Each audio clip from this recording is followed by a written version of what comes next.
আমাদের সন্দেহের জায়গাটা হলো জামাতের দিকে। আর বিদেশি যেটা আর কথা বলেছে, বিদেশির ষড়যন্ত্র যেটা আছে আপনার পার্শ্ববর্তী দেশ তো আপনি জানেনই আর কি। বিএনপি যেটা মনে করে আর কি, যে কথাটা আপনি বললেন আর কি, দেখেন এই যে একটা মহলকে যে চিহ্নিত করা হচ্ছে, সেই মহলটা কারা? আমাদের সঙ্গেই ছিলেন যারা আর কি, জামাত।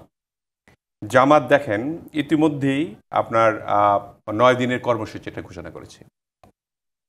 কি নিয়ে সেটা?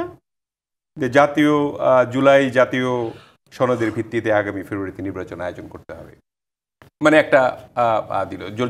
জুলাইয়ের সনদ কিন্তু অলরেডি সাইন করার জন্য বিএনপিও রাজি আছে, এবং সেগুলির রেটিফাই করতে হবে পার্লামেন্টে।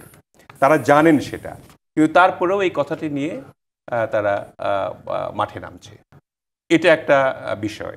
2 নাম্বার হলো আগামী জাতীয় সংসদ নির্বাচনে উভয় কক্ষে পিআর পদ্ধতি চালু করা। পিআরটা কি? তারা কিন্তু খুব ভালোভাবে বলতেও পারে না পিআর কি, এবং 2-1 নেতা যারা বলেন আর কি, তারা কিন্তু ভালো করে বুঝেন যে আমাদের এই দেশে পিআর মোটেই প্রযোজ্য নয়। কারণ পিআর পদ্ধতিতে আপনার মার্কা থাকবে, মার্কাতে মানুষ ভোট দিবে, কাকে ভোট দিল, কে তার এমপি হলো, কিছুই বুঝতে পারবে না। এদেশের মানুষ অভ্যস্ত হলো আপনার প্রার্থীকে দেখে কোন প্রার্থী তার এলাকার জন্য কি কাজ করবে, এবং তার সততা কতটুকু, তার দক্ষতা কতটুকু, সে কিভাবে দেশের এলাকার গরিবের এবং কৃষক শ্রমিকের উন্নয়ন করতে পারবে, রাস্তাঘাটের উন্নয়ন করতে পারবে, সেগুলি বিবেচনায় এনে কিন্তু তারা নির্বাচনে ভোট দেয়। আপনার এই কথার পরিপ্রেক্ষিতে আমি আরেকটা কথা যুক্ত করতে চাই। যেহেতু পিআর পদ্ধতি নিয়ে এই প্রসঙ্গ আপনি এনেছেন, আপনাদের দলের স্থায়ী কমিটির সদস্য অবসরপ্রাপ্ত মেজর হাফিজউদ্দিন একটি কথা বলেছেন, যদি পিআর পদ্ধতিতে নির্বাচন হতে পারে না, এদেশের জনগণ এটা সম্পর্কে অবগত না, যেমনটা আপনি বলছিলেন। যারা পিআর নিয়ে আন্দোলন করেছেন তাদেরকে বলবো, আপনারা জনগণের কাছে যান, আপনাদের ইশতেহারে বলেন, এবং সংখ্যাগরিষ্ঠতা যদি পায় তাহলে হয়তো আপনারা মেনে নেবেন।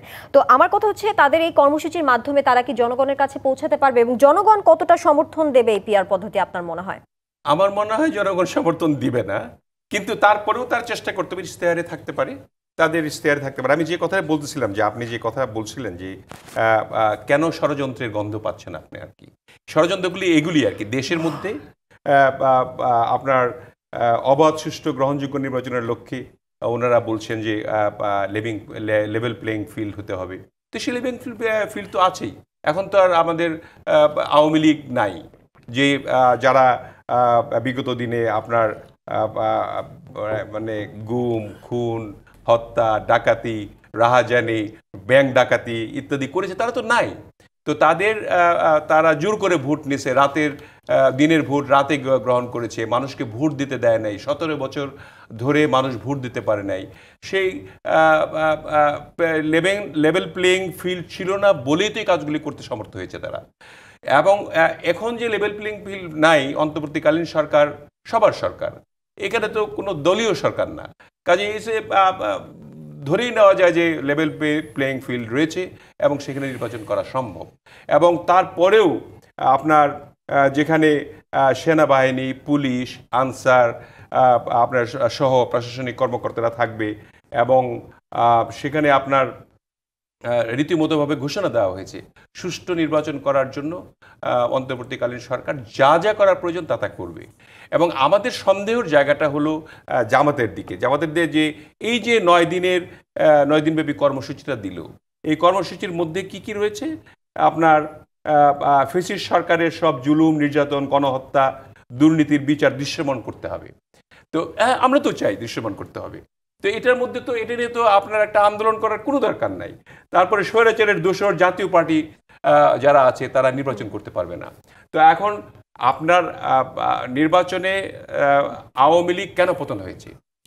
এককভাবে নির্বাচন করেছে, এমনকি জানুয়ারিতে যে নির্বাচনটি করলো সেটা এককভাবে তাদেরই প্রার্থী, আমি ডামি, মানে আমারই দলের থেকে স্বতন্ত্র, আমার দলের থেকে অন্য মার্কায়, আমার দলের থেকে নৌকা মার্কা, মানে আমিই শুধু আর কি। এই যে আমি ডামি নির্বাচন করার প্রেক্ষিতে কিন্তু তাদের পতনটা হলো না, বা সারা দেশের মানুষের সমর্থন সেখানে ছিল না। অর্থাৎ আপনি কি বলতে যাচ্ছেন অন্তর্বর্তী সরকার প্রধান ডক্টর মোহাম্মদ ইউনূস এই দেশি বিদেশি ষড়যন্ত্রের মধ্যে আসলে কি জামায়াতে ইসলামের ষড়যন্ত্রকে বুঝাচ্ছেন? আপনার মন্তব্য কি সেটা বলছে? এটা হলো আমার কাছে মনে হয়, আপনার কাছে মনে হচ্ছে জামায়াতে ইসলামী ষড়যন্ত্রের কথা বলছে আর এই যে ডক্টর 14 মোহাম্মদ দলকে আপনার বন্ধ করার জন্য। আর বিদেশি যেটা আর কথা বলেছে, বিদেশির ষড়যন্ত্র যেটা আছে, আপনার পার্শ্ববর্তী দেশ তো আপনি জানেনই আর কি, যে শেখ হাসিনাকে ওনারা রাখছেন, পালছেন, খাওয়াচ্ছেন, এবং সেখান থেকে তাদের নেতা কর্মী যারা পলায়ন করেছে, দুর্নীতিবাদ যারা দেশকে লুটে পুটে শেষ করে দিয়েছে, অর্থনৈতিক অবস্থা নাই, ভঙ্গুর, এবং আমাদের দেশটা ফুকলা করে দিয়েছে, তাদেরকে ওখানে আশ্রয় দিয়ে তাদের প্রশ্রয়ে এখানে কিছু কিছু ইন্ধন যোগাচ্ছে। যে সমস্ত নেতাকর্মীরা আসলে এখানে তাদেরকে ফেলে রেখে চলে গেছে, তাদেরকে দিয়ে আবার উস্কানি দিয়ে এই নির্বাচনটাকে কীভাবে ভণ্ডুল করা যাবে, বা জামাতের এই অংশ এই জায়গায় আর বাইরে থেকে তাদের অংশ, এই দুটো অংশ মিলেই আমাদের জামায়াত এবং ভারতের যে সংশ্লিষ্টতা সেই কথা বলছেন আপনি, সেটাকে দেশি বিদেশি এবং আন্তর্জাতিক মিত্রদেরকে নিয়ে যে বলেছেন, এটাকেই মিন করানো হয়েছে অ্যাকচুয়ালি। এবং আমি মনে করি যে এগুলি কোনো কিছুই এই দেশবাসীর কাছে টিকবে না। দেশে এবং দেশের বাইরের ষড়যন্ত্র নিয়ে আমরা আবারও আলোচনায় ফিরব। এম রশিদুজ্জামান মিলাত, আমরা একটি বিরতি নিয়ে ফিরছি।